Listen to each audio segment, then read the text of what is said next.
It all started with a ding. I checked my phone to see the notification.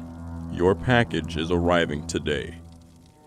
I stared at it, confused. I hadn't ordered anything off Amazon recently. In fact, I thought I'd uninstalled the app from my phone in an attempt to save myself from 1 a.m. impulse buys of weird kitchen gadgets I didn't need. "Hey Ben," I said, "did you buy something off Amazon?" "Yeah, socks, colander, and what was it? Oh, those little rings that hold up shower curtains with the metal beads on them." "No, that was last week. I'm talking about today. There's a package arriving." He furrowed his eyebrows. "Oh. No, I didn't order anything since then. Did you?" "No, that's why I'm asking you." He frowned. "Maybe Alexa ordered something by mistake." "Does that happen?" "Yeah, a lot of people complain about it online." Of course, another way for Amazon to reel in money. By making mistake orders. Whoops, you just spent $102.71 on a new stainless steel frying pan. With a huff, I pulled out my computer. I went to Amazon, clicked orders. There it was, an item, ordered a few days ago. But the product image was replaced with the standard gray text, "No image available." The price box read $0.00. The title of the product read, "Unknown." Underneath, in green, bold letters, it read, "Arriving today by 8 p.m. "Hey, Ben, look at this." His eyes glanced over the computer screen. "Oh, that's so weird. Probably just a glitch." He looked at me, and I must have looked pretty upset, because he added, "I wouldn't worry about it, Ellie." I waited for the doorbell to ring. Every time I heard the slightest thump or scuffling sound outside, I jumped and peered out the window to see if the package had arrived. But the afternoon passed without event. As the time approached 8 p.m. and the package still hadn't arrived, I felt both disappointment and relief. I'd been excited to see what the mystery package was, but also a bit freaked out over what appeared to be some sort of phantom Amazon order. But I guess it was a glitch. There was never any package that would be delivered. It was just an error in the system. Then, at 7:46 p.m., my phone dinged.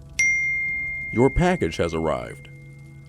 I jumped off the couch and ran to the door as fast as my feet would take me. "You okay, Ellie?" Ben called, holding a cold slice of pizza. "The package is here." "Oh," he said through a mouthful of congealed cheese. "I thought it was just a digital glitch. But if they actually sent us a package we didn't pay for, awesome. Free stuff." "It's not awesome. It's weird." He followed me to the front door, practically dancing. My hand fell on the knob, shaking. I shouldn't be nervous, I scolded myself. Mail mix-ups happen all the time. Ben's right, this is good. It's free stuff. Free stuff is always good. I yanked the door open. There it was, a brown box, about a foot on a side, sealed shut with blue tape. I bent over and picked it up. It was much heavier than I expected. "Here, I'll take it," Ben said. We brought it to the kitchen, set it down on the island. He grabbed a butter knife. "Ready?" he asked. "I guess." He plunged it through the tape, pulled open the flaps. "What the hell?" he said, backing away from it. It was empty. I was staring at ordinary cardboard, slightly frayed and bent in places, held together with that blue tape. I circled around the island, staring inside as if something might suddenly materialize out of thin air. "But it was so heavy," I finally said. "How could it be empty?" "I thought it was going to be something really good, like a boombox," Ben replied, sadly. "A boombox? What is this, the 90s? He laughed. "Hey, I would have been happy." He disappeared back into the living room. I grabbed the box and lifted it. It was light now. Normal. As my heart slowed, I folded the box up and tossed it in the recycle bin. All that fuss over an empty box. I woke up cold. I squinted at the clock, 3:34 a.m. The window was wide open, curtains billowing in the breeze. "Damn it," I said, rushing up to close it. That's when I noticed the bed was empty. "Ben?" I whispered. I glanced at the bathroom. The light was off. The bedroom door hung wide open, though, and a dim, golden light shone across the stairs. He was downstairs. I walked out into the hallway.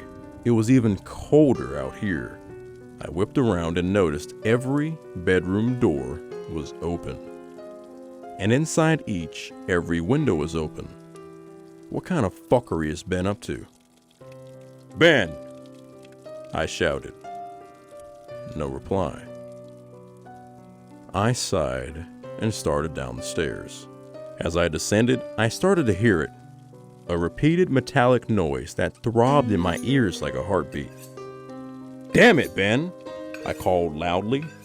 "What the hell are you?" I froze. Ben was standing at the kitchen island, hunched over something. He didn't look up at me. His arm just moved back and forth, almost mechanically. He was sharpening knives. Every single knife we owned was divided into 2 piles on either side of him.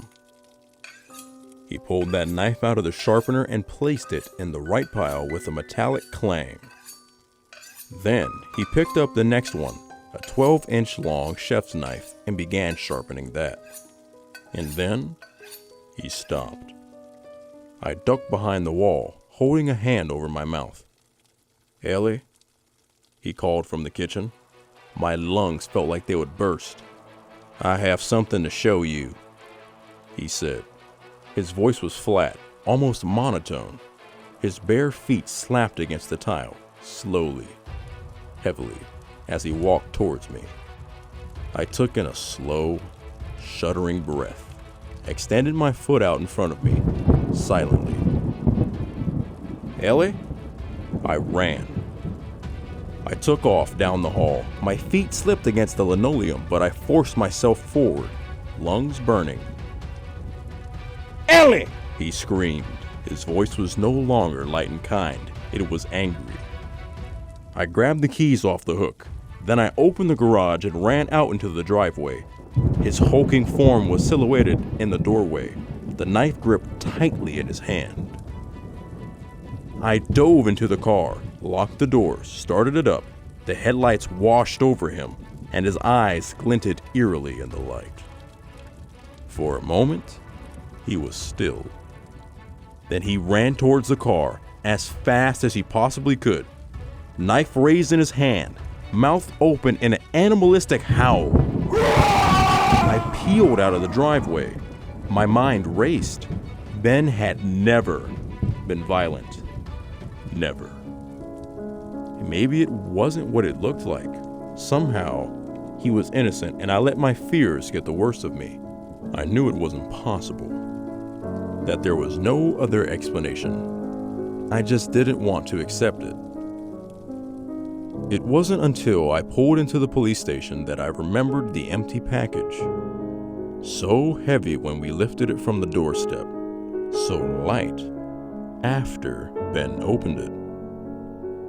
Maybe the box wasn't empty after all. Maybe there was something inside, something we couldn't see, and we just let it free.